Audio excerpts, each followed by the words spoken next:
Bienvenue dans l'église de Châtelaillon. Je suis l'artiste qui a créé cette œuvre, cette fresque, sur plus de 600 mètres carrés. On est ici sur une partie qui symbolise la lumière, le soleil, l'espoir, le matin, et son message qui se diffuse et qui vient rencontrer là-bas le profane, la nuit, le monde réel. Et ces deux mondes ne font qu'un, sont liés.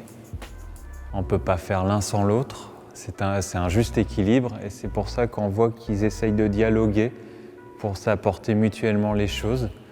On voit ici dans toute cette voûte, c'est comme un message, une écriture, quelque chose qui est en train d'arriver, qui est en train d'apparaître, qui n'est pas encore terminé, qui est en train de se passer.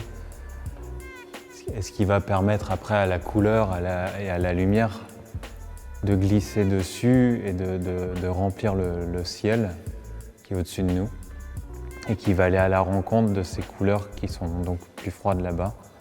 Je souhaitais vraiment que la couleur soit au niveau du cœur et du Christ, qu'il soit la joie, l'émotion, qu'on sente une chaleur qui se diffuse de là et qui se répande. C'est pour ça que j'ai concentré vraiment les couleurs sur cette partie-là, que j'ai repris aussi en partie par les vitraux. Mais je voulais laisser des temps de respiration dans l'église. Je voulais pas saturer les choses. C'était qu'un moment qui est en cours. C'est comme si on avait pu figer un instant, qu'on s'était retrouvé au milieu de deux énergies comme ça, qui essayaient de communiquer, de trouver la façon de se trouver. Et on voit ici qu'on a une longue ligne, comme un appel, comme un espoir qui va aller s'accrocher à l'autre.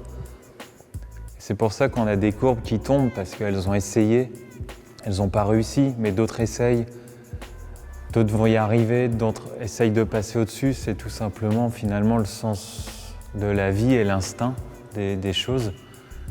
C'est très organique, c'est presque végétal, mais il y a toujours de l'espoir. Il y a toujours de la vie, il y a toujours quelque chose qui tombe, quelque chose qui se relève, et c'est ce que j'essaye de retrouver dans ce dessin. C'est vraiment comme une énergie qui se diffuse, ce qui insuffle la vie en fait. Les croquis ont été créés dans mon atelier. Ensuite, j'ai créé des maquettes inversées avec des courbes inversées pour retravailler les distorsions et la façon dont les choses allaient se raccrocher. Et ensuite, une fois sur place, tout a été fait avec 5-6 pinceaux, pas mal de pots de peinture et terminé principalement après à la bombe. Et ensuite, il y a eu tout un travail presque d'écriture et de calligraphie autour des vitraux, où je voulais que la couleur ce soit le vitrail et mettre juste en avant des motifs des vitraux par mon dessin au-dessus.